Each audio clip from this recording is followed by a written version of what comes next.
మాట ఇది, కానీ శ్రేష్టమైన మాట. దేవుని వాక్యంలో మనం వింటూనే వస్తాం. ఒక్కొక్కరి ద్వారాగా ఒక్కొక్క కోణంలో ప్రభు మాట్లాడతారు.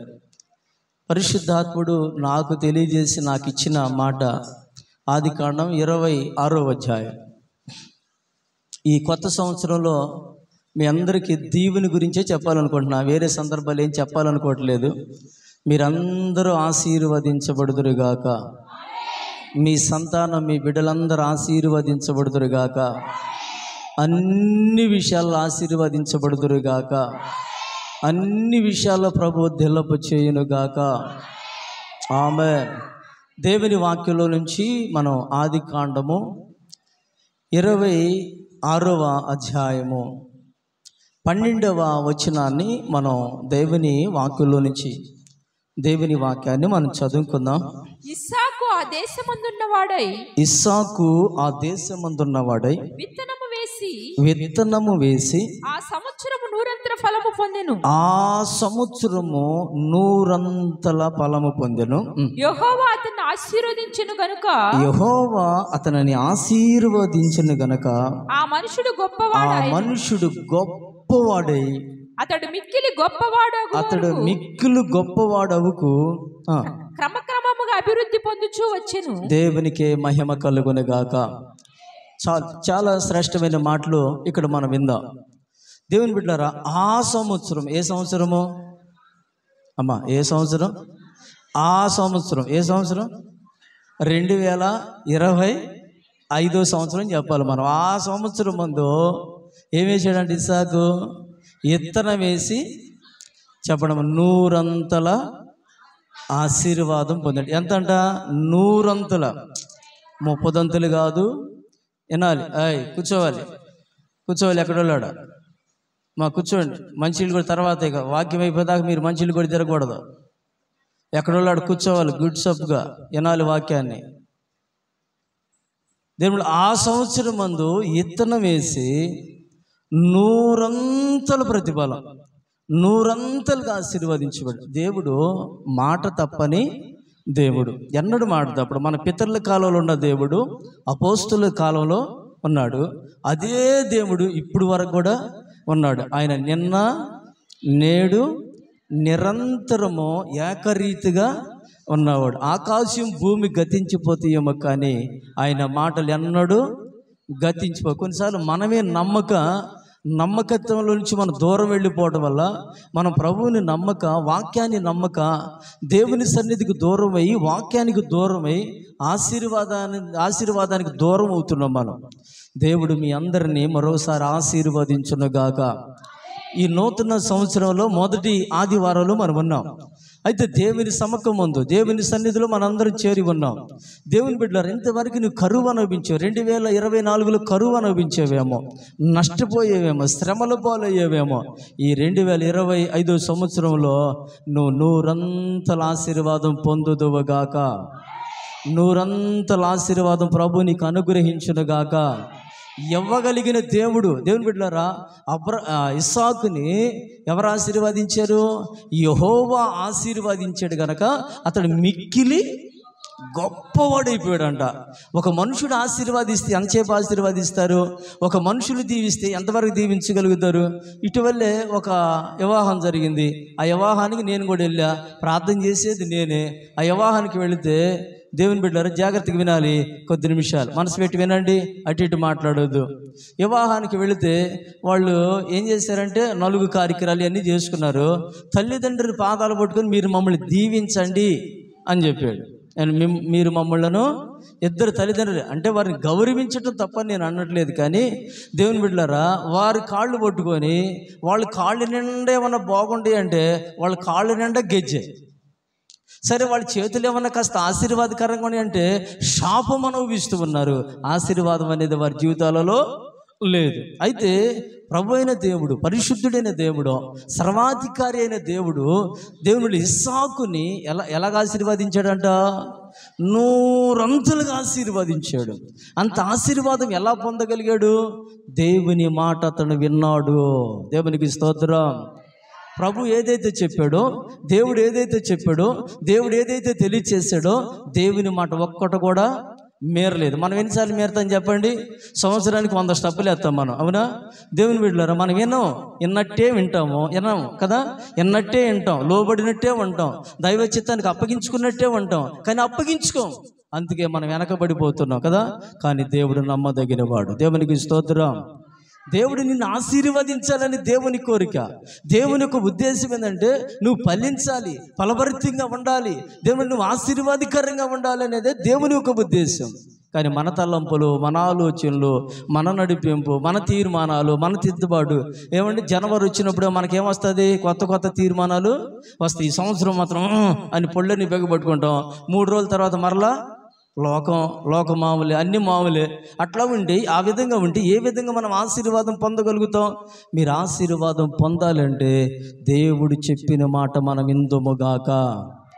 ఆయన చెప్పిన మాట వింటే చాలు, ఆయన చెప్పినట్టుగా చేస్తే చాలు. చూడండి, మన పిల్లలు ఉన్నారు, మనం వారికి ఏదైనా చెప్పామనుకో, చెప్పినట్టు చేస్తున్నారనుకో, వారి కొరకు మనం ఏదైనా చేయగలుగుతామా?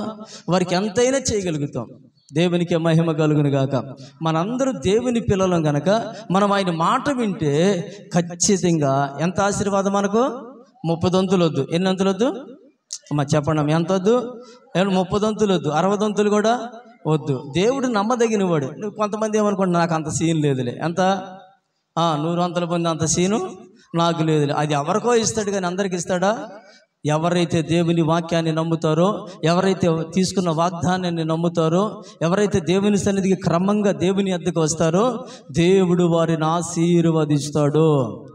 దేవునికి మహిమ కలుగును గాక.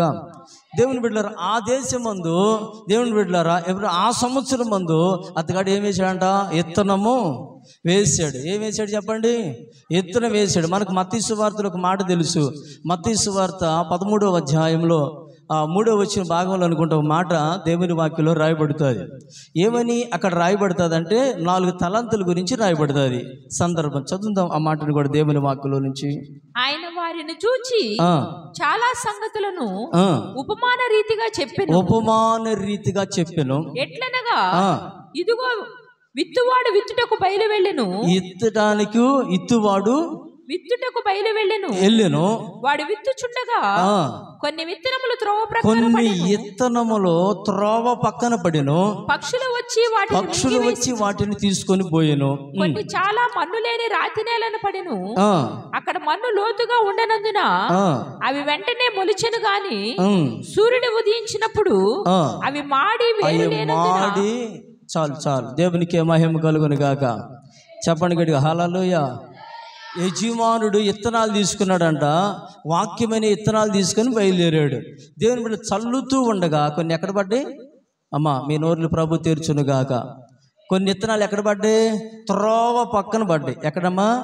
త్రోవలో ఉంటే బాగానే ఉంటుంది, త్రోవ తప్పితేనే ప్రమాదం కదా. నువ్వు యేసు ప్రభు త్రోవలో ఉంటే, దేవుని మందిరం త్రోవలో ఉంటే, దైవజనుడు నడిపింపు త్రోవలో ఉంటే నువ్వు బాగుంటావు, నీ కుటుంబం బాగుంటుంది, నీ బిడ్డల జీవితం బాగుంటుంది, నీ కుటుంబ పరిస్థితి బాగుంటుంది. ఎప్పుడైతే నువ్వు త్రోవ తప్పుతావో నూరంతల ఆశీర్వాదాన్ని మనము పొందలేదు. ఏం బిడ్డరా, త్రోవ పక్కన పడితే సరే పడింది కదా అంటే ఊరుకుంటే ఎవరు వచ్చి తీసుకొని వెళ్తున్నారు? ఏమంటే పక్షులు వచ్చి తీసుకుని హాయిగా వెళ్ళిపోతున్నాయి. దేవుని బిడ్డలారా, ఎన్న వాక్యాన్ని గుండెల్లో పెట్టుకొని హృదయం నిండిన దాన్ని బట్టి నోరు మాట్లాడేది కదా. హృదయంలో దేవుని వాక్యం చేత నింపబడాలి. హృదయం అంతా దేవుని వాక్యం చేత నింపబడితే దేవుని వాక్యం ఉపదేశ రూపంలో నీకు బోధిస్తూ ఉన్నప్పుడు ఆ వాక్యాన్ని నువ్వు వింటూ నీ మనసులో దాచుకుంటే నువ్వు ఖచ్చితంగా 100 అంతలుగా దీవించబడతావు. దేవునికి స్తోత్రం. కొన్ని విత్తనాలు ఎక్కడ పడుతున్నాయి అంటే త్రోవ పక్కన పడుతున్నాయి. కొంతమంది దేవుని బిడ్డారు ఏనరు చెప్పిన మాట, మీరందరూ చాలా మంచి వాళ్ళు, అందరికీ వందనాలమ్మా, చెప్పిన మాట వింటారు మీరు. మాకు కొంతమంది వినేవాళ్ళు లేరు అందుకని చెప్తున్నారు, మీ గురించి ఏమీ కాదు. కొంతమంది వినరు, మాట వినరు, క్రమంగా మందిరానికి రారు, క్రమంగా దైవజనుడి మాట వినరు. దేవుని బిడ్డారు దేవుని వాక్యానికి లోబడకపోవటం వల్ల ఎక్కడికి వెళ్ళిపోతున్నారు? పక్కకి వెళ్ళిపోతున్నారు. ఎక్కడ పడ్డాయి అంట ఇత్తనాలు? త్రోవ పక్కన పడ్డాయి. కాస్త గెద్దలు వచ్చి ఏమంటే పక్షులు వచ్చి ఏం చేస్తున్నాయి? ఎత్తుకొని తీసుకొని తీసుకొని వెళ్ళిపోతున్నాయి, ఆశీర్వాదం తీసుకొని వెళ్ళిపోతున్నాయి, మేలు తీసుకొని వెళ్ళిపోతుంది. ఇత్తనం వేసింది దేని కొరకంటే ఫలించాలని కదా, ఫలభరితంగా ఉండాలని కదా, నీ కుటుంబం ఫలించాలని కదా, నీ గర్భఫలం ఫలించాలని కదా, నీ జీవితంలో మేలు చేయాలని కదా, నీ జీవితంలో ఉపకారం చేయాలని కదా. దేవునికి తలంపు ఆ విధంగా ఉంటే మనమేమో త్రోవలో ఉండి చూడు, దేవుని కొరకు నిలబడి చూడు, విశ్వాసంతో నిలిచి చూడు, నీ జీవితంలో దేవుడు 100 ప్రతిఫలం అనుగ్రహించును గాక. చెప్పాలి గట్టిగా హల్లెలూయా. దేవుని బిడ్డలారా, 100 నువ్వు ఆశీర్వాదం పొందాలంటే నువ్వు త్రోవలో ఉండాలి. ఏమంటే ఎక్కడ పడకూడదు? త్రోవ పక్కన. కొన్ని విత్తనాలు ఎక్కడ పడిపోతున్నాయంటే త్రోవ పక్కన పడిపోతున్నాయి. చెప్పే మాట వినక, దేవుని వాక్యం వినక, దైవ చిత్తానుసారంగా నడుచుకోక, దైవ చిత్తానుసారంగా దేవుని బిడ్డ ముందుకు వెళ్లకుండా ఇష్టానుసారంగా లోకానుసారంగా మనం బ్రతుకుతూ మేలు ఎలా పొందగలుగుతాం? అప్పుడప్పుడు వస్తా. దేవుని బిడ్డలారా, మీ కొరకు దైవజనుల్ని ఒక చక్కని మందిరాన్ని ప్రభు ఈ ప్రాంతానికి ప్రేమించి ఇచ్చాడు. దేవుని బిడ్డలారా, నిజంగా ఒక గొప్ప దైవజనులు మీరు కలిగి ఉన్నారు. ఎంత ఉపదేశం మీరు వింటున్నారు, ఎన్ని వాక్యాలు మీరు వింటూ ఉన్నారు, ఎన్ని సందర్భాలు మీరు వింటూ వస్తూ ఉన్నారు. ఎందుకని మన హృదయం కొన్నిసార్లు దేవుని మీద పక్కకి వెళ్ళిపోతుంది. హృదయము దేవుని వాక్యం మీద నుండి, మందిరం మీద నుండి, దైవజనుల నడిపింపు మీద నుండి పక్కకు వెళ్ళిపోవటం వలన ఏమంటే గద్దలు చేంజ్ చేస్తాయి, పక్షులు చేంజ్ చేస్తాయి. అవి కాస్త ఎత్తుకొని నీకు రావాల్సిన ఆశీర్వాదము, నువ్వు పొందాల్సిన ఆశీర్వాదము, నువ్వు నీ బిడ్డలు పొందాల్సిన ఆశీర్వాదము గద్దలు వచ్చి ఎత్తుకెళ్ళిపోతున్నాయే. వడ్డీ వ్యాపారస్తులు తీసుకెళ్ళిపోతున్నారే. దేవుని బిడ్డ అంత వ్యర్థంగా అయిపోతుంది. ఒకసారి ఆలోచించావా? ఎందుకు నా కుటుంబం ఎలా ఉంటుంది, ఎందుకు నా బిడ్డల జీవితం ఎలా ఉంటుంది, ఎందుకు నా భవిష్యత్తు ఎలా ఉంటుంది, ఏ రోజైనా నువ్వు ఆలోచించగలిగావా అని ప్రభునామములో అడుగుతున్నా. గట్టి స్తోత్రం చెప్పండి. చెప్పండి అమ్మ కాస్త గట్టిగా హల్లెలూయా. మీరు అటు ఇటు మాట్లాడొద్దు దయచేసి. అటు ఇటు కూర్చోబెట్టమ్మా తల్లి, కూర్చోబెట్టు. దేవుని బిడ్డలారా, కొన్ని ఎక్కడ పడ్డాయంటే త్రోవ పక్క పడ్డాయి, కొన్ని రాతి నేలన. అమ్మ ఎక్కడ పడ్డాయి అంట? అమ్మా చెప్పండి. ఫలించకపోవడానికి కారణం ఏంటంటే త్రోవ పక్కన పడటం వల్ల ఫలించలేకపోయినాయి. కొన్ని రాతి నేలన. అక్కడ ఏముండదంట? ఏరు ఉందా దానికి? అమ్మా ఎక్కడ ఉంది? ఏముందంట? ఏరు లేదంట. దానికి ఏం లేదు. నీకు ఉపదేశం అందించబడుతున్నా, నువ్వు ఫలించే మార్గం నీకు బోధించబడుతున్నా, నీకు చెప్పబడుతున్నా, నువ్వు వినకపోతుంటివి. దేవుని వాక్యానికి ఆలకించకపోతుంటివి. మన హృదయాన్ని కొన్నిసార్లు ఏం చేసుకుంటాం? ఆ కఠినం చేసుకుంటాం. ఆ దేవుడు లేడు, గీముడు లేడు. కొంతమంది ఒక ఆమె అంటుంది, ఆ దేవుడు లేడు, గీముడు లేడు, మందిరం లేదు, గిందిరం లేదు. ఏం లేదంట? ఆ మందిరం లేదు. మరి ఏం స్వభావమో నాకు అర్థం కావట్లా. యేసు ప్రభుని గురించి నువ్వు విన్నావు, యేసు ప్రభుని గురించి నువ్వు తెలుసుకున్నావు, దేవుడు ఎంత నమ్మదగిన వాడో నువ్వు వింటూ వస్తూ ఉన్నావు, ఆయన ఎంతగా నిన్ను దీవిస్తాడో నువ్వు ఎరిగి ఉన్నావు. నీ జీవితంలో ఆయన మేలు చేయాలనుకుంటుంటే నీ హృదయాన్ని ఏం చేసుకుంటున్నారు? ఏమంటే కఠినం చేసుకుంటున్నారు. ఎక్కడ పడ్డదంట? ఎత్తనం వెళ్ళి ఎత్తన పడిందంట. మీ నోర్లు ప్రభు తెరుచునుగాక. అందరు చెప్పండి, ఎక్కడ పడిందంట ఎత్తనము? ఏమంటే రాతి నేలన పడింది. దేవుని వాక్యము నీకు దేవుడు వివరిస్తూ ఉండగా, దేవుని వాక్యం తెలియజేస్తూ ఉండగా, దేవుని వాక్యం ప్రకటిస్తూ ఉండగా నీ గుండెల్లోనికి వాక్యం వెళ్ళలేదనుకో, నువ్వు ఫలిస్తావా? మనం ఫలిస్తామా? దేవుని బిడ్డలారా, వాక్యాన్ని నీ గుండెల్లోనికి తీసుకో. వాక్యం నీ లోపల ఉంటే అది క్రియ చేసుకుంటూ వస్తుంది. దేవునికి స్తోత్రం. లోపలికి వాక్యం వెళ్ళేదనుకోండి, లోపల నుంచి స్వస్థత కలుగుతుంది, లోపల నుంచి ఆశీర్వాదం కలుగుతుంది, లోపల నుంచి నెమ్మది కలుగుతుంది, కుటుంబాలు కట్టబడతాయి, పరిస్థితులు మారతాయి. వాక్యం లోపలికి వెళ్ళాలంటే మనకి ఇనే బుద్ధి, ఏమంటే ఇనే మైండ్, ఇనే మనసు మనకు ఉండాలి. వినటం వలన మనకేం కలుగుతుంది? విశ్వాసం కలుగుతుంది. నీ దేవుడైన యెహోవా మాట శ్రద్ధగా వింటే ఏం కలుగుతుంది? దీవెన కలుగుతుంది. ఎలా వినాలంట మన మాట? ఏమంటే ఎవరైనా లోనోళ్ళు వచ్చి ఏమంటే వాళ్ళ పాట లేదని చెప్తుంటారు అప్పుడప్పుడు. ఆ పాట లేదని మిస్ అయిపోతుందేమో అని ఎంత శ్రద్ధగా వింటాం. అంతకంటే విలువైంది దేవుని వాక్యం. దేవునికి స్తోత్రం, దేవునికి స్తోత్రం. దేవుని బిడ్డల రాతి నేల పడిపోయింది, కఠినమైపోతున్నాయి హృదయాలు. తినంగా కొంతమంది గారెలు ఏమైపోతాయి అంట? చేదైపోతుంది. వినంగా వాక్యం ఏమైపోతుంది? మనుషులకి చేదైపోతుంది. చేదవ్వకూడదు, అది రుచికరంగా మార్చబడాలి, దీవెనికరంగా మార్చబడాలి. చదివే కొలది, ఈనే కొలది, ధ్యానించే కొలది అది రుచికరంగా మార్చబడింది. అనుభవిస్తూ చదివితే, దేవునికి స్తోత్రం, అనుభవిస్తూ చదివితే, అనుభవిస్తూ వింటే, వాక్యాన్ని శ్రద్ధగా వింటే నీ జీవితంలో దేవుడు గొప్ప కార్యాలు చేస్తాడు. అమ్మా రాతి నేలన, దేవుని బిడ్డ రాతి నేల అంటే ఎవరి మాట వినరు. ఏమండి ఎవరి మాట వినరు. కొంతమంది ఎవరి మాట, సేవకుడు బోధించి బాగుండాలి, మీ కుటుంబాలు బాగుండాలి, మీ బిడ్డలు బాగుండాలి, మీరు బాగుండాలని దైవజనుడు ఎంతగానో మొత్తుకుంటాడు. మీరు బాగుంటే నిజంగా దైవజనుడు ఎంత ఆనందిస్తాడు కదా. నీ బంధువులు ఒకళ్ళు నీ ఆస్తి బాసులను చూసి మీరు బాగుంటే వాళ్ళు ఓర్వలేకపోవచ్చేమో, కానీ దైవజనుడు ఏం చేస్తాడు తెలిసిన, మీరు బాగుపడుతుంటే వాళ్ళు సంతోషపడతారు. ఎందుకు అంత సంతోషం? దేవుని బిడ్డలారా, వాళ్ళ కళ్ళ ముందే మీరు ఫలిస్తుంటే, దేవుని బిడ్డ నిజంగా ప్రేమించే వాళ్ళు ఒక దైవజనుడు మాత్రమే నేను చెప్పగలుగుతాను అన్నమాట. దేవునికి స్తోత్రం, దేవునికి స్తోత్రం. నువ్వు ఫలించాలి. దేవుని ఉద్దేశం ఏంటి? నువ్వు ఫలిస్తాలి. ఇస్సాకు దేవుని బిడ్డ విత్తనం వేసాడా? విత్తనం వేసిన వాడు ఎలా ఉన్నాడు అంటే నూరంతులుగా ఏమంటే ఆ సంవత్సరంలో, ఏ సంవత్సరంలో 2025లో ఈ విత్తనము ఈ సంవత్సర కాలంలో నువ్వు 100 ఆశీర్వాదం పొందుదువు గాక. ఈ యొక్క మనుషుడి మాటలు కాదు, ఇది దేవుని మాటలు. ఈ మనుషుడి మాటలైతే నువ్వు తీసుకోవాల్సిన పనిలా, ఒక వ్యక్తి మాటలైతే నువ్వు తీసుకోవాల్సిన పనిలా. ఇది దేవుని మాటలు, ఇది దేవుని వాక్యము, ఇది దేవుని సన్నిధి. 100 ఆశీర్వాదం పొందాలి. దేవుని బిడ్డలారా, త్రోవ పక్కకు వెళ్ళిపోతున్నావా? వాక్యాన్ని విడిచిపెట్టి, ఉపదేశాన్ని విడిచిపెట్టి, దేవుని వాక్యానుసారంగా నడుచుకోకుండా, నీకు ఏ తలంపు వస్తే, నీకే నడిపింపు వస్తే, నీకే ఆలోచనలు వస్తే, ఎక్కడ ఉండాలనుకుంటే, ఎక్కడికి వెళ్ళాలనుకుంటే అక్కడికి వెళ్ళిపోతున్నావే. ఆదివారమే నీకు ఫంక్షన్లో. ఎప్పుడమ్మా అమ్మా చెప్పండి? ఆదివారం ఫంక్షన్కి వెళ్ళే వాళ్ళు దీవించబడినట్టుగా నా చరిత్రలో చూడాల. ఆదివారం మందిరం ఎగ్గొట్టి వేరే ప్రోగ్రాలు పెట్టుకునే వాళ్ళు జీవితాలు బాగుపడినట్టు నాకు తెలియదు. ఆదివారం దేవుని సన్నిధిలో ఉంటే నువ్వు 100 ఆశీర్వాదం పొందుతావు. దేవునికి స్తోత్రం. క్రమంగా రావాలి మందిరానికి. వాళ్ళు ఎవరో వచ్చారు ఏమన్నా, అప్పుడే మనం బైబిల్ తీసుకొని మందిరానికి వస్తామా? మందిరానికి వస్తా ఉన్నాం అనుకోండి, అప్పుడే వస్తారు. అక్క బాగున్నావా, మామయ్య బాగున్నావా అంట చుట్టాలు వస్తారు. చుట్టాలు వచ్చినప్పుడు బాగున్నారా అని ఇంటికి తీసుకెళ్ళకూడదు. అందరు వాళ్ళు కూడా మందిరానికి తీసుకొని రావాలి. కొట్టి చప్పట్లు కాస్త గట్టిగా. ఆమె దేవుని బిడ్డలారా, ఏంటంట వాళ్ళని కూడా మనం ఏం చేయాలి? మందిరానికి తీసుకొని రావాలి. అక్కయ్య బాగున్నావా అంటూ పలావాలు తింటా ఇంటి దగ్గర కూర్చోకూడదు. ఏం చేయకూడదు? వాళ్ళని కూడా మందిరానికి తీసుకొని రావాలి. ఒకవేళ వాళ్ళు మందిరానికి రాలేదనుకో, ఇదిగో తాళం ఇస్తున్నాము, ఇంట్లో వండుకొని తినండి, మాకు మందిరమే ముఖ్యమనాలి. దేవునికి స్తోత్రం. చెప్పండి గట్టిగా హల్లెలూయా. మాకు మందిరమే ముఖ్యమైనది మందిరమే. మేము దేవుని సన్నిధికి వెళ్ళాలి, దేవుని వాక్యం వినాలి, దేవుని వలన మేము దీవెనలు పొందాలి. దేవుని బిడ్డలారు, 2 భార్యాభర్తలు, ఇటీవల నేను సాక్ష్యాన్ని విన్నా. 2 భార్యాభర్తలు పిల్లలు కూర్చొని మాట్లాడుకుంటున్నారు. ఏ సందర్భమో చెప్పనా? దేవుని బిడ్డలు జాగ్రత్తగా వినాలి.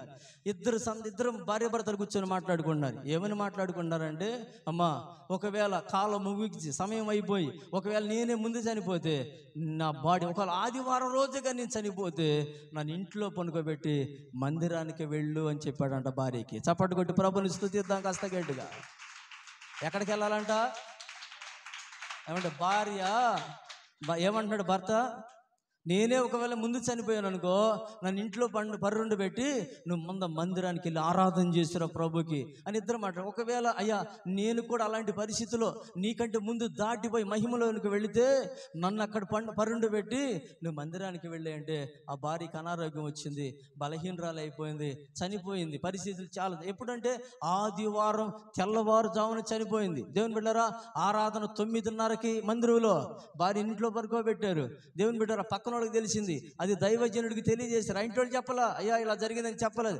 ఎక్కడ ఆరాధన ఆగిపోద్దని, ఎక్కడ ప్రార్థన ఆగిపోయిద్దని, ఎక్కడ ఉపదేశం ఆగిపోయిద్దని, ఎక్కడ దేవుని సన్నిధి ఆగిపోయిద్దని ఆ తపనతో భార్యని మంచం మీద పనుకోబెట్టి ఇంట్లో తాళం వేసి ఇంట్లో ఆరాధనకు వెళ్ళారు. దైవజనుడు ఇలాగ నుంచొని వాక్యం చెబుతూ ఉండగా ఆ చివరిన కూర్చొని పిల్లలు ఆయన దేవుని వాక్యాన్ని వింటున్నారు. దేవునికి స్తోత్రం చెప్పండి, దేవునికి స్తోత్రం చెప్పండి. దైవజనుడికి ఒక్కసారికి షాక్ అయిపోయాడు. ఏంటి ఆయన ఇంట్లో ఇలా జరిగిందంట కదా, మీరు ఎలా రాగలిగారు అన్నా? దైవజనుడు త్వరగా పరిగెత్తుకుంటే ఆయన దగ్గరికి వెళ్ళి అడిగితే, మా భార్య భర్తలు కూర్చొని పిల్లలను కూర్చొని మాట్లాడుకున్నామన్నా. ఏం మాట్లాడుకున్నారు? ఒకవేళ నేను చనిపోయినా నన్ను ఇంట్లో పనుకోబెట్టి, ఒకవేళ నా భార్య చనిపోయినా ఇంట్లో పనుకోబెట్టి, ఒకవేళ తల్లిదండ్రులుగా మేము చనిపోయినా మా ఇద్దరిని ఇంట్లో పనుకోబెట్టి మందిరానికి వెళ్ళాలని తీర్మానం చేసుకున్నామంటే ఆ దైవజనుడి నోటలో నుండి కన్నీళ్లు కారిపోతున్నాయి. దేవుని బిడ్డలారా, ఎంత తీర్మానం! ఆ కుటుంబాన్ని, ఆ బిడ్డలను ఆశీర్వదించాడంటే దేవుడు. తినటానికి లేని ఆ కుటుంబాన్ని సమృద్ధితో దేవుడు నింపేశాడు. దేవునికి స్తోత్రం చెప్పండి. ఒక్కటే తీర్మానం చేసుకున్నారు. నీవు దేవుని బిడ్డ ఫలించాలని కూడా కాదు, క్రియారూపంగా దేవుని పని చేయటం మొదలుపెట్టారు. దేవుని మందిరాన్ని అన్నడు ఎగ్గొట్టరు, దేవుని సన్నిధి అన్నడు విడిచిపెట్టరు, దేవుని సన్నిధిని కనిపెట్టుకున్నారు. కొంతమంది రాతిగుండుగా మార్చిపోతున్నాయి. ఎక్కడ పడ్డాయి అంటే ఇత్తనాలు? అమ్మా ఎక్కడ పడ్డాయి అంట? చెప్పండి అమ్మా, ప్రభు మీ నోరు తెరుచునుగాక. రాతి నేలన పడి దానికి ఏమైపోయింది అంటే ఏరేమైపోయింది? ఎండిపోయింది. దేవుని బట్టి నీ జీవితం ఎండిపోతుంది, నీ కుటుంబం ఎండిపోతుంది, నీ బిడ్డలు ఎండిపోతున్నారు. ఇంకా గ్రహింపు లేకుండా ఉంటున్నావే, పట్టుదల కలిగి ప్రార్థనలో ఉండలేకపోతున్నావే, మెళుకు కలిగి దేవుని పాదాలు పట్టుకోలేకపోతున్నావే. ఒక్కసారి ఆలోచన చేయి. త్రోవ పక్కన పడుతున్నావా? త్రోవలో ఉంటున్నావా? రాతి నేల పడి హృదయాన్ని కఠినం చేసుకుంటున్నావా? తలంపులు కఠినం చేసుకుంటున్నావా? కంటి చూపు చెడిపోతుందా? హృదయం పాడైపోతుందా? ఆలోచనలు పాడైపోతున్నాయా? ఒక్కసారి ఆలోచన చేసుకో. దేవునికి స్తోత్రం, దేవునికి స్తోత్రం, దేవునికి స్తోత్రం. రాతి నేల నుండి కఠినమైపోతే ఎవరు బాగు చేయగలుగుతారు? నీ హృదయాన్ని కఠినం చేసుకుంటే, నీ మనసును కఠినం చేసుకుంటే, నీ తలంపులు కఠినం చేసుకుంటే, ఎవరు చెప్పిన వినకపోతే, పెద్దోళ్ళు చిన్నోళ్ళని చెప్పేది వినకపోతే. కొంతమంది దేవుని బిడ్డలారా తల్లిదండ్రుల మాట వింటారా? మీరందరూ వినేవాళ్ళలాగా ఉన్నారు. అందరికి వందనాలమ్మా. మీరందరూ వినేవాళ్ళలాగా ఉన్నారు. కొంతమంది అత్తమామ చెప్పేది వినరు, భర్త చెప్పేది వినరు, భార్య చెప్పేది వినరు. అది ఏ హృదయము? రాతి నేలన పడినా విత్తనం అంటది. ఎలా ఫలించగలుగుతాం? ఇస్సాకు ఆ దేశమందు ఉన్నవాడయి ఆ సంవత్సరం విత్తనం వేస్తే 100 అంతుల ఆశీర్వాదాన్ని పొందాడే. మరి ఆ దేవుడేగా మనం ఆరాధిస్తుంది, ఆ దేవుడిగా మనం పూజిస్తుంది, ఆ దేవుడిగా మనం ప్రకటిస్తుంది, ఆ దేవుని దగ్గరికిగా మనం వస్తుంది. మరి ఎందుకు దేవుడు నిన్ను ఆశీర్వదించడు? ఆశీర్వాదాలు ఎందుకు మనకు దూరం అయిపోతున్నాయి? దేవుని తలంపేంది? దేవుని బిడ్డలారా, నువ్వు ఆశీర్వదించబడాలి. నువ్వు త్రోవ పక్కబడిపోతే ఎలా ఆశీర్వదించబడతావు? నువ్వు రాతి నేల పడిపోతే నువ్వు ఏ విధంగా ఆశీర్వదించబడతావు? అక్కడ 3వ ఇత్తనం గురించి కూడా చెప్పాడు. ఒక ఇత్తనం, చాలా ఇత్తనాలు ఉన్నాయంట. ఎక్కడ పడ్డాయంట? ముళ్ళ కంపల్లో. అమ్మా ఎక్కడ పడ్డాయంట? ముళ్ళ పొదలో పడ్డాయంట. ముళ్ళ పొదలు వెతుకుతున్నాయి, వెతుకుతున్నాయా? అక్కడ దేవుని వాక్యాన్ని మనం చదువుకుంటే ముళ్ళ కంపలు వెతుకుతున్నాయి.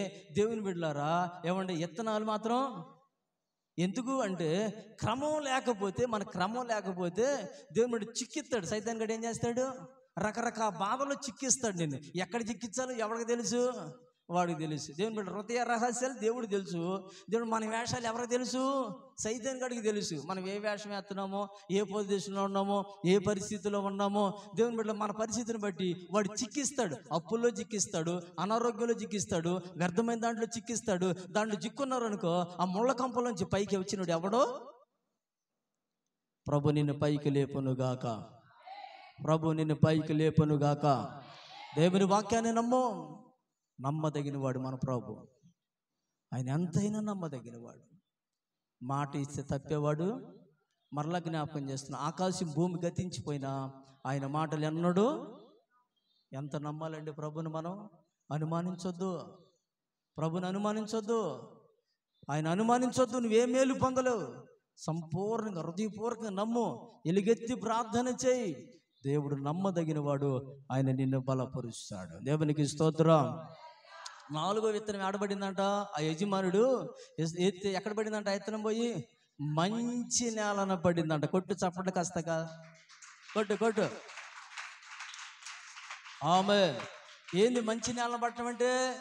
మంచి నేల ఎక్కడుంది భూమి మీద? చెప్పండి, ఎక్కడుందా మంచి నేల? దేవుని మందిరమే మంచి నేల. దేవునికి స్తోత్రం. దేవుని ఉపదేశమే మంచి నేల.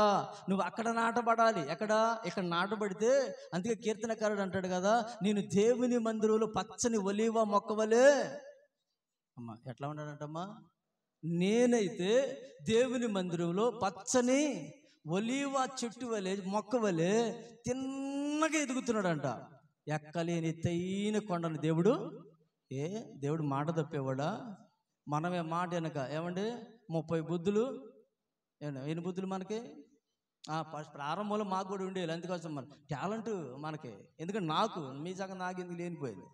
ఏమా టాలెంట్, ఎక్కడ ఏం చేయాలో అన్నీ తెలుసు, లోకంలో మోసం చేయడం తెలుసు, వేషాలు వేయడం తెలుసు, వేషధారికి బ్రతకడం తెలుసు. దేవుని దగ్గరికి తాటలు చల్లవు కదా, చల్లుతాయా? నుప్పుతో చెలకాటం ఆడితే ఎలా ఉంటుంది చెప్పండి? నుప్పులు ఒళ్ళు పోసుకుంటే ఎలా ఉంటుంది? ప్రమాదకరంగా మార్చబడదు. ఎక్కడ పడిందంటే ఇది మంచి నేలన పడిన విత్తనం. అది ఎలా ఫలించిందంట? 100 ఫలించింది. దేవునికి స్తోత్రం చెప్పాలి గట్టిగా, హల్లెలూయా. 100 ఫలించింది. దేవుడు ఇస్సాకు విత్తనం వేసాడు, అతను ఎలా ఫలించాడంట? 100 ఫలించాడు. మరి నువ్వు ఫలించవా? ఫలించవా? ఎప్పుడు ఇలాగే ఉంటావా? ఎప్పుడు బాధలేనా? ఎప్పుడు కన్నీరేనా? ఎప్పుడు శోధనలేనా? ఏమంటే కొత్త సంవత్సరాలు పాత సంవత్సరాలు ఒకటే బాధలా? మారవా? పరిస్థితులు మారవా? దేవుడు మార్చగలిగిన దేవుడు. దేవునికి స్తోత్రం. మారుస్తాడు, చరిత్ర మారుస్తాడు. నువ్వు 3 గంటలు 4 గంటలు ప్రార్థన చేయగలిగితే చరిత్ర తిరిగిద్ది. 3-4 గంటలు ఇంట్లో ప్రార్థన చేసి చూడు. ఉదయకాలం 4ంటికి లేవు, 6 దాకా ప్రార్థన చేయి. ఎన్ని గంటలు అయిపోద్ది? 3 గంటలు అయిపోద్ది. మధ్యాహ్నం తిని పోనుకోవడమే మన పని. పాస్టర్ గారు ఎటు దైవజనురాలు ప్రార్థన పెడుతుంది కదా, అందరూ సహకరించి అందరు ప్రార్థనలకు వస్తే ఎంత బాగుంటుంది. గొప్ప ఉద్యోగం మందిరంలో రగిలిద్ది, మీ కుటుంబాలు కట్టబడతాయి, మీ కుటుంబాలు 100 ఫలిస్తాయి. దేవునికి స్తోత్రం. మనం అట్లా రాం కదా, వారానికి ఒకసారి వచ్చే వరకే ఏదో మనం ఎవరి కోసం వస్తున్నట్టు కదా. కొన్నిసార్లు ఎవరి కోసం వస్తున్నట్టు. మనం ఎవరి కోసం రావాలి?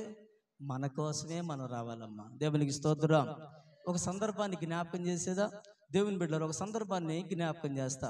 సత్తుపల్లిని ఆ ఏరియాకి ఒకసారి వాకింగ్ చేయడానికి వెళితే దేవుడు ఒక సాక్ష్యాన్ని నేను విన్నా. దైవజనుడు మందిరం కట్టుకున్నాడు. ఎలాగైనా మందిరం కట్టుకున్నాడు. మందిరం కట్టుకుంటే కాస్త అప్పు తీసుకొని మందిరం కట్టుకున్నాడు. ఇవ్వలేని పరిస్థితుల్లోకి వచ్చింది. 50,000 అమౌంట్ అప్పు ఉంది. తీసుకున్న ఆయన క్వాంటోళ్ళు ఊరుకుంటారా? ఎక్కడ ఎవరు లేరుగమ్మా క్వాంటోళ్ళు. ఉన్నా బాధ లేదులే. క్వాంటోడు అంటే తప్పే ఉంది. దేవుని స్తోత్రం చెప్పండి, చెప్పాలి గట్టిగా, హల్లెలూయా. క్వాంట్ ఆయన దగ్గర తీసుకున్నాడు 1,00,000 రూపాయలు. ఒక 50,000 ఇచ్చాడు. 50,000 ఇవ్వలేకపోయాడు. 50,000 ఇవ్వలేకపోయాడు. సైకిల్ వేసుకొని అటు వెళ్తా ఉంటే పిలిచాడు. పాస్టర్ గారు నాకు డబ్బులు అవసరం అండి అని 1-2 సార్లు చెప్పాడు. ఈయన దగ్గర లేక ఇవ్వాల. ఒక నెల రోజుల తర్వాత మరలా అటు వెళ్తూ ఉన్నాడు. పాస్టర్ గారు అని పిలిచాడు. సైకిల్ ఆపాడు. ఏం పాస్టర్ అయ్యా నువ్వు? ఏం పాస్టర్ నువ్వు డబ్బులు తీసుకున్నావు ఇవ్వలేదేంటి అని చెప్పి తక్కువ చేసి మాట్లాడుతుంటే ఆ సంఘ పెద్ద ఒక ఆయన ఇశ్రాయేల్ గారు అని ఉన్నాడు. దేవుని స్తోత్రం చెప్పండి. ఇశ్రాయేల్ గారు అని సంఘ పెద్ద ఒక ఆయన ఉన్నాడు. దేవుని బిడ్డలారా, ఆయన ఈ పాస్టర్ గారిని తిట్టడం విన్నాడు. ఈ పాస్టర్ గారిని తిట్టడం విన్నాడు. ఏం పాస్టర్ అయ్యా అంటే, మా పాస్టర్ గారిని ఇంతలా మాట అంటాడని దేవుని బిడ్డలారా ఆయన ఇంటికి వెళ్ళిపోయి ఆ కాంటానికి ఇవ్వాల్సిన 50,000 తీసుకొచ్చి ఆ ఇశ్రాయేల్ గారు ఇచ్చేసాడు. దేవుని స్తోత్రం చెప్పండి. మరలా ఒక 10 రోజుల తర్వాత అటు వెళ్తున్నాడు. ఎవరు? పాస్టర్ గారు సైకిల్ వేసుకొని అటు వెళ్తున్నాడు. వెళ్తూ ఉంటే పాస్టర్ గారు ఆగండి అంటున్నాడు.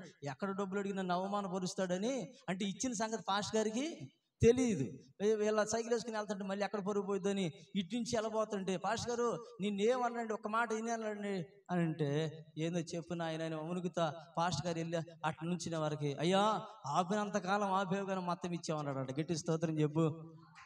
ఏంటయ్యా నేను ఎప్పుడు ఇచ్చానయ్యా నీకు అంటే, అదేనయ్యా మీ సంఘానికి వస్తాడు కదా ఇశ్రాయేల్ గారని. దేవుడు మీ పేరు లేదు నాకు తెలియదు కదా, లేనిపోయిన తెప్పలో. దేవుడు ఇశ్రాయేల్ గారని ఆయన ఇచ్చేలేడండి. ఆయన ఇవ్వటమేండి, ఎప్పుడు ఇచ్చాడు? 10 రోజులకు ముందే ఇచ్చాడండి. ఓకే వెరీ గుడ్ అని చెప్పి అనుకున్నాడు. ఈయనకి ఏం అర్థం కాల. త్వరగా సైకిల్ వేసుకుని ఈయన వెళ్ళాల్సిన పైన ఆపుకొని ఏమన్నా ఇశ్రాయేల్ గారి ఇంటికి వెళ్ళాడు. ఎక్కడికి వెళ్ళాడమ్మా? ఇశ్రాయేల్ గారి ఇంటికి వెళ్ళాడు. ఇశ్రాయేల్ గారి ఇంటికి వెళ్తే తాళం వేస్తుంది. ఆ పక్కింటి వాళ్ళని అడిగారు, పొలం వెళ్ళారంటే పొలం దున్నుకోవడానికి అని. పొలం దేవుని వెళ్ళారా ఏమన్నా ఆ మధ్యాహ్న కాలం మంది 11 గంటల 12 గంటల సమయంలో సైకిల్ వేసుకొని అక్కడికి వెళ్ళాడు. దేవుని వెళ్ళారా భార్య ఏమో నాగలు పట్టుకొని దున్నుతుంది. అందరు ఇందురు గాక. దేవునికి స్తోత్రం. దేవుని బిడ్డ నాగలు పట్టుకొని వాళ్ళ భార్య దున్నుతుంది. ఒకవైపు ఎత్తుంది, ఒకవైపు ఇశ్రాయేల్ గారు పట్టుకొని లాగుతున్నాడు. ఏంటిది అది? అరక. చేను దున్నుతున్నారు. 4 ఎకరాలు పొలం తీసుకున్నారు. 4 ఎకరాలు పొలం తీసుకొని ఆ పొలం దున్నుతూ ఉన్నారు. పాస్టర్ గారు వెళ్ళాడు, అయ్యా ఇశ్రాయేలు ఒక ఎద్దు ఉంది, మరొక ఎద్దు ఏదయ్యా అని అడుగుతున్నాడు. ఎద్దు సంగతి తర్వాత, అయ్యా ఇంత ఎండలో మీరు ఎందుకు వచ్చారు, మీరు త్వరగా ఇంటికి వెళ్ళిపోండి, నేను వస్తాను, ఇంత ఎండగా ఉంది, బాగా చెమటలు వేస్తాను, మీకు దాహం వేస్తుంది, దయచేసి మీరు వెళ్ళిపోండి, నేను వస్తానయ్యా, పిల్లల చేత కబురు పంపిస్తే నేను వచ్చేవాడిని కదయ్యా. కాదయ్యా మరి నేను ఒక విషయం అడగడానికి వచ్చాను, అసలు ముందు ఆ ఎద్దు ఏది అంటే ఆయన అన్నాడంట, నా ఎద్దు దేవుని బాకీ తీర్చింది అన్నాడంట. కొట్టు చప్పట్లు కాస్త గట్టిగా. ఆమేన్, హల్లెలూయా. ఎద్దు ఏం చేసిందంటమ్మా? నా ఎద్దు ఏం చేసిందంట? ఇచ్చేవాళ్ళు ఏ పూర్వకంగా అయినా ఇస్తారు, కొందరు ఏందమని బెగ్గబట్టుకుంటూ ఉంటారు. ఏముండదు, మేము కూడా బెగ్గబట్టుకుని పేనా సంఘానికి ప్రెసిడెంట్ నేనైతే, దేవుడు నాకు తెలుసు, పేనా సంఘానికే ప్రెసిడెంట్ని. ధారాళంగా ఇచ్చే కృప ఇచ్చాడు, ధారాళంగా నాకు దేవుడు ఇస్తున్నాడు.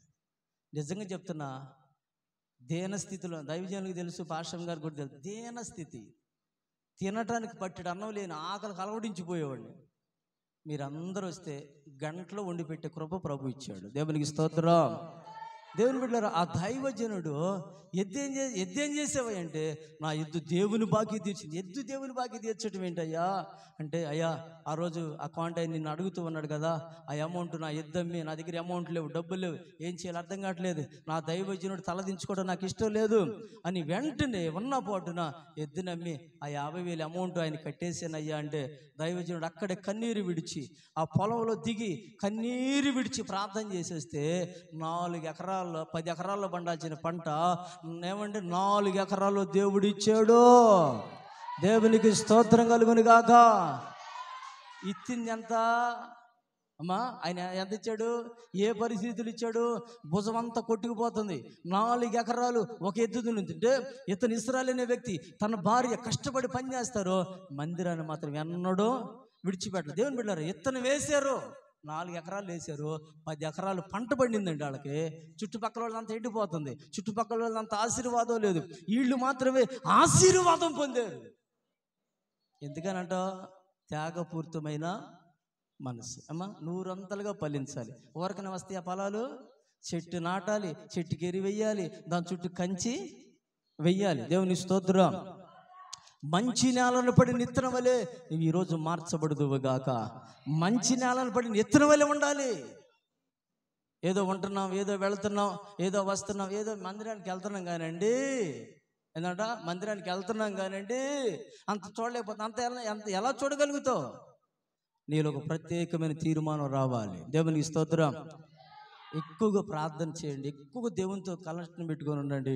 ప్రభు ఖచ్చితంగా మిమ్మల్ని మీ కుటుంబాన్ని ఆశీర్వాదిస్తాడు. దేవుని వాక్యం ఒక మాటని మరి చదువుదాం, మరొక మాటని.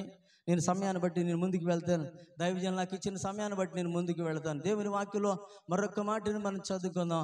పరిశుద్ధ గ్రంథములో నుండి యోహాను సువార్త 15వ అధ్యాయము దేవుని వాక్యంలో నుంచి 16వ వచనంలో మనం దేవుని వాక్యాన్ని ఒక మాటని మనం చదువుకుంటే దేవుని వాక్యం సెలవిస్తుంది, మీరు నన్ను ఏర్పరచుకునలేదు కానీ, చదువు తల్లి, ఏమడుగుదురో మీరు వెళ్ళి ఫలించుటకును మీ ఫలములు నిలిచి ఉండుటకును నేను మిమ్మలను వేర్పరచుకొని నియమించి తిని. దేవుని స్తోత్రం. అమ్మా చెప్పండి అమ్మా, దేవుని స్తోత్రం. ఆయన శిష్యులకు చెప్తున్నాడు. ఆయన ఏమని చెప్తున్నాడు? ఏమని తెలియజేస్తూ ఉన్నాడు? ఏమని బోధిస్తున్నారు? మీరు నన్ను ఏర్పరచుకోలేదు. ఎవరో? మిమ్మల్ని దేవుడు ఏం చేశాడమ్మా? అమ్మా మనల్ని ఏం చేశారు?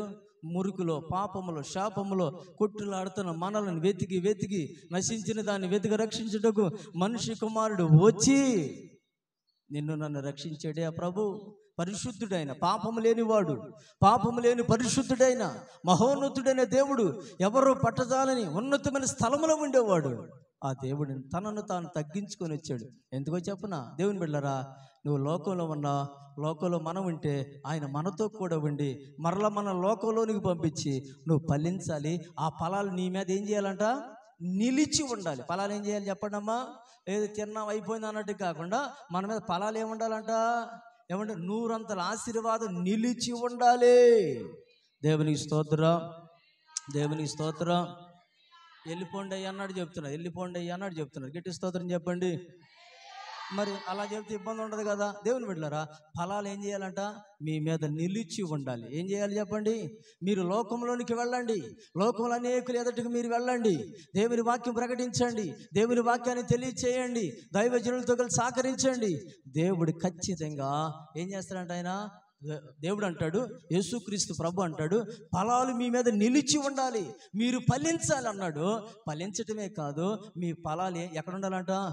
నిలిచి ఉండాలి.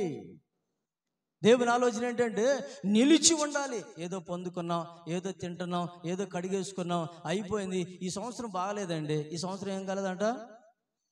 దేవునికి స్తోత్రం. నీ ఉంటే నాకు చాలు,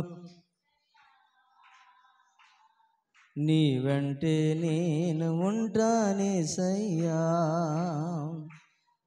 నీ ఉంటే నాకు చాలు యేసయ్యా, నీ వెంటే నేను ఉంటానేసయ్యా, నీ మాట చాలయ్యా, నీ చూపు చాలయ్యా,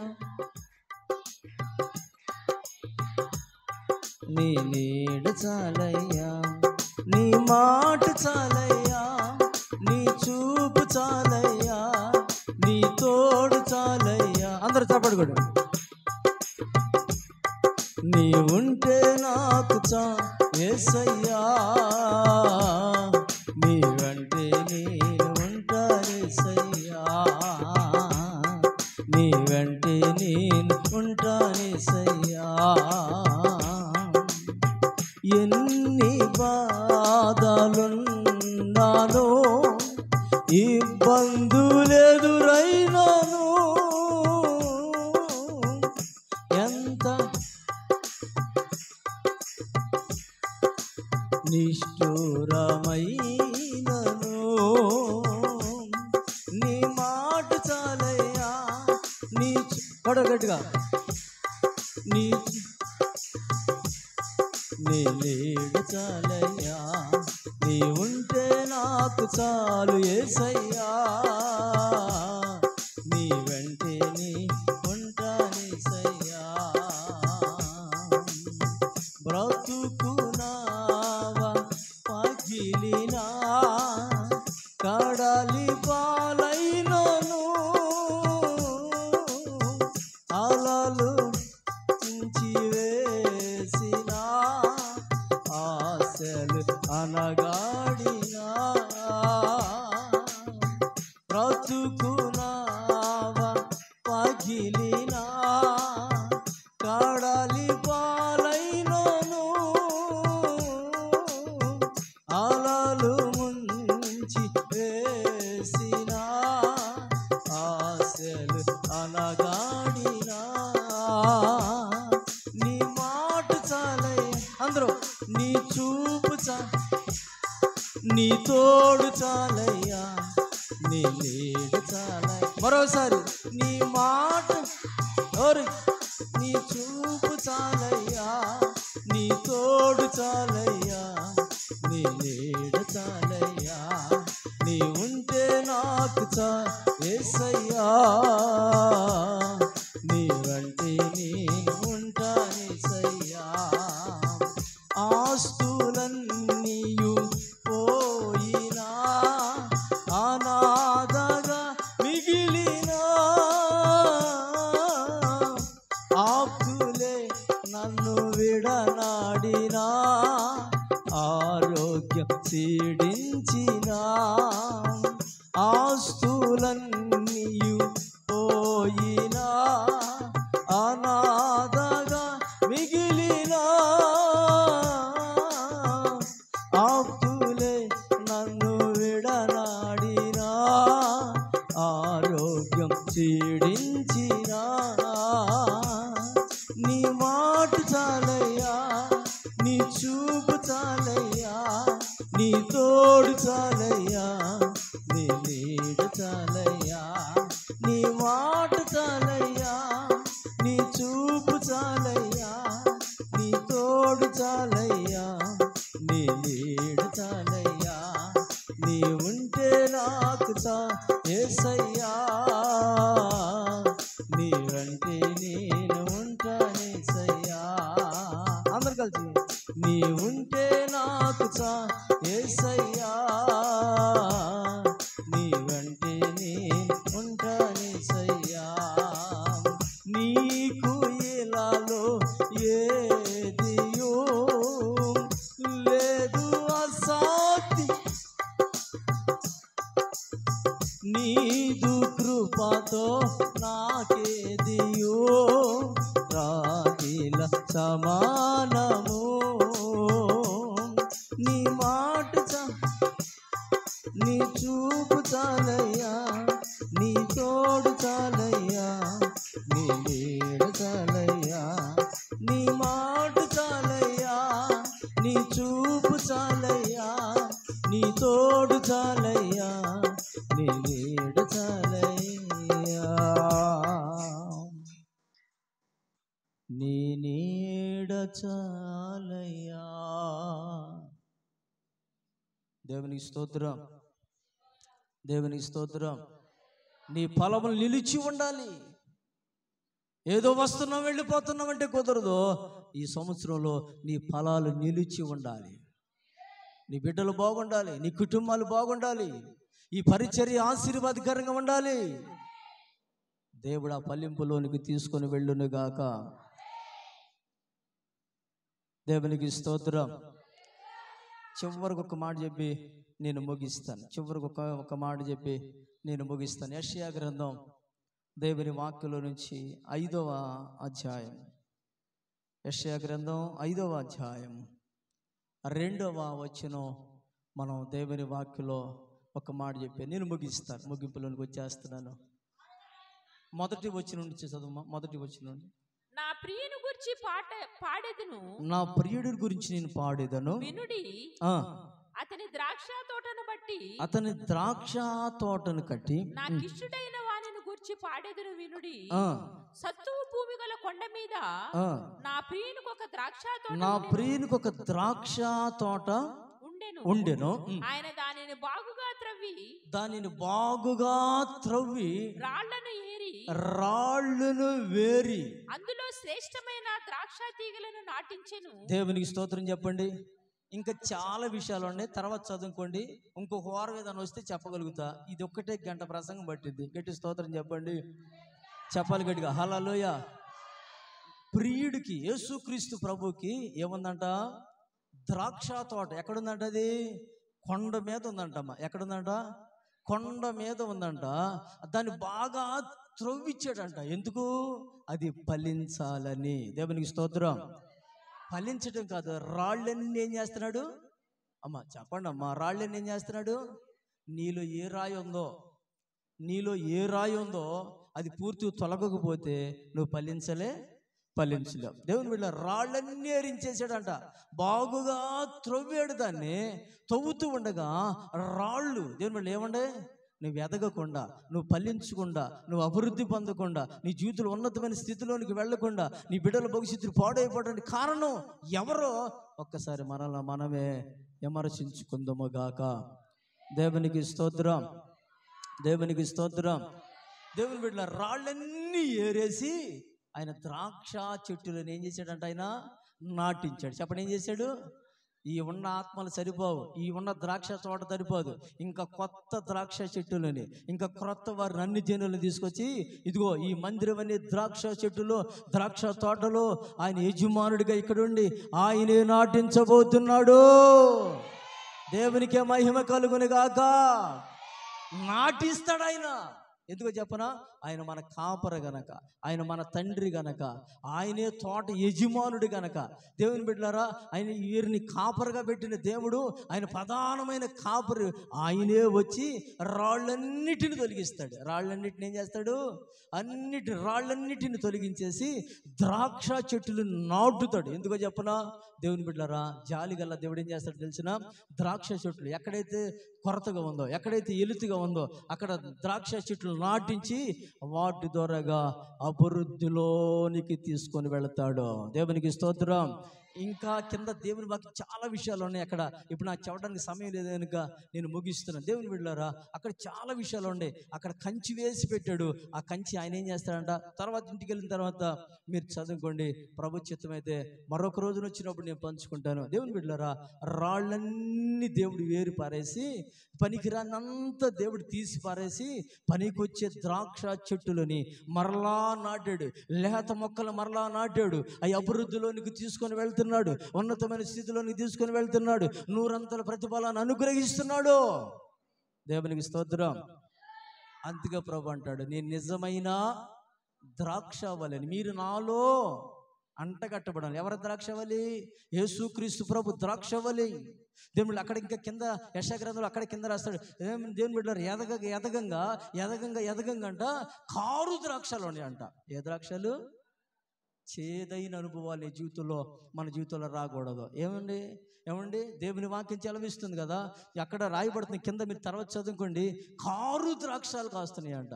నయమాను, దేవుని బిడ్డలు, నయమాను కాదు, నయోమి, దేవుని బిడ్డలారా, బెత్లెహేములో రొట్టెలు ఇంట్లో ఉన్నప్పుడు ఆశీర్వాదకరంగా ఉన్నది. ఎప్పుడైతే మోయాబుకి వెళ్ళిందో, ఎప్పుడైతే త్రోవ విడిచిందో, ఎప్పుడైతే తన హృదయాన్ని కట్టించేసుకొని ఇక్కడ చిన్న కరువు వచ్చిందని, ఇక్కడ గద్దిస్తున్నారని, ఇక్కడ హెచ్చరిస్తున్నారని, ఉన్నదన్నట్టు చెబుతున్నారని ఎక్కడికో వెళ్ళిపోయి అంతా బాగొట్టుకొని మరలా ఎలా వచ్చిందమ్మా? రిత్తిరాలాగా, ఏమి లేని దానిలాగా వచ్చింది. సమృద్ధి గల్లదానివై, సమృద్ధి ఉంది ఆమెకి. బెత్లెహేము అనగా రొట్టెల ఇల్లు, మనందరూ తెలుసు. బెత్లెహేము అనగా రొట్టెల ఇల్లు. రొట్టెల ఇల్లు ఉంటే బాగుంది. రొట్టెల ఇల్లు ఎక్కడుంది? ఇదే రొట్టెల ఇల్లు. దేవుని స్తోత్రం చెప్పండి.